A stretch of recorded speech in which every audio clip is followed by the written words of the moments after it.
So the 10th chapter of Yevamot is really about case differential information and cases where we get into impossible situations or situations that don't, the untenable situations that we need to unwind.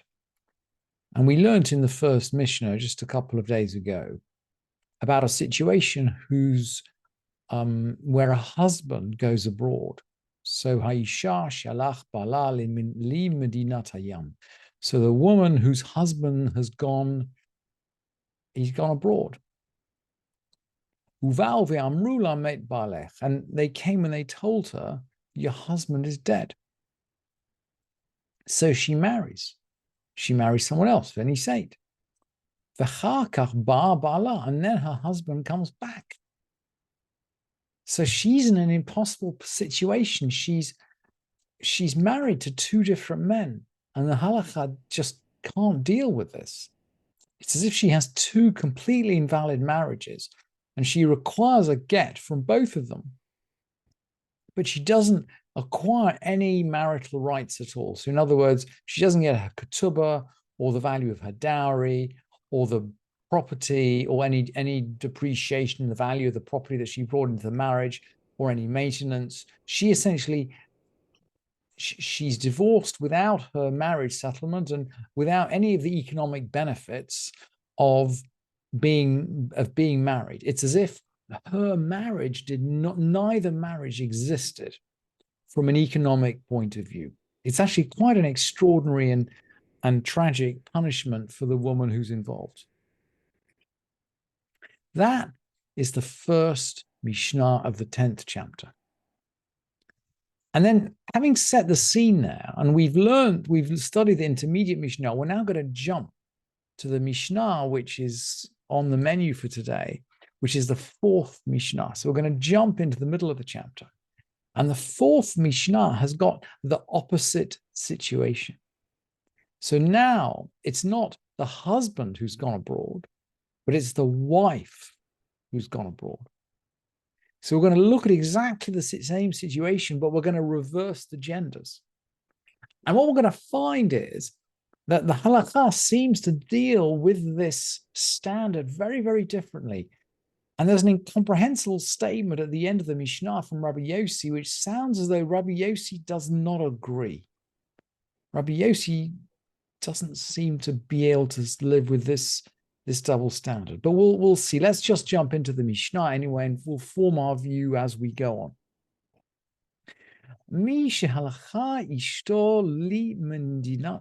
Someone whose wife had gone abroad. And they came and they told him, your wife is dead. Yeah, it's a mirror image situation. He married her sister. Now, that's a forbidden relationship. You can't marry your wife's sister. If you're a man, you can't marry your wife's sister just as much as if you're a woman, you can't be married to two different men. It's a forbidden relationship. So what happens? And afterwards, his wife came back. So what are we going to do? Are we going to dissolve the two marriages and we're going to leave him with no economic benefits from either of the two marriages? No, the halacha is completely different. Muteret lachzor, she is permitted to return to him, i.e., and the Mishnah is going to assume that, okay, he's going to divorce. That, in other words, she's permitted to return to him, i.e., the first wife returns to him, and presumably he gives the second wife again. The Mishnah doesn't really deal with the second wife, or for that matter, of the economic situation of the second wife, who's going to be divorced now, maybe even without her ketubah either.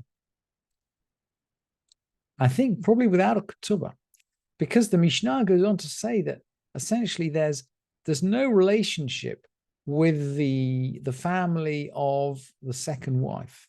Mutar bi krovot shnia. He's permitted to marry the relatives of the second woman. Now, if normally he had divorced, so maybe he doesn't even divorce, right? Maybe we just invalidate the marriage, because If he'd been married to the second woman, he can't marry her relatives. Yeah, that's the principle. We know this principle from Yevamot. If you're married to Joe or Charlotte, you cannot marry Charlotte's relatives. It's incestuous. It's out. And yet in this case, who mutarbi kravot shnia, he seems to be allowed to marry the relatives of the second wife. So it's as if he was never married to the second wife at all. V'hashnia mutarbi kravav, and the second wife can marry his relatives. So, for example, the second wife could now marry his brother, which again we know is, except in the case of yibum, of levirate marriage, is forbidden. So it's as if it's not. I don't think he gives her a get. I think this marriage is just completely dissolved. So rather than in the first situation where the husband went abroad, both marriages are dissolved by giving a get. And there's no economic impact. In this situation, it seems like the second marriage is just kind of vanishes, but without a get.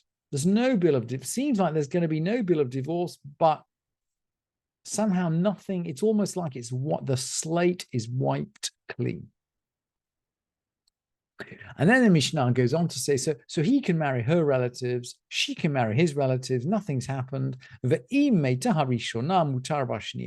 if the first one dies, well, he can even go back and marry the sister. You can't marry your wife's sister when your wife is alive, but you can marry your wife's sister after your wife dies. So we just go back. It's almost like life, the clock is set back to before his wife went away. What if something, well, let's go through another scenario now. The Mishnah is going to play a second scenario. Amrulo, Meita Ishtech. They told him, your wife is dead. Begins in the same way. Vinasait achota, and he married her sister. Okay, now we're going to work out slightly different. So they told him his wife is dead. He married the sister. Amrulo, Hayemet Hayat Umeita. Afterwards, they told him she was alive. She was alive. So your marriage to the sister should have been invalid, but now she's dead.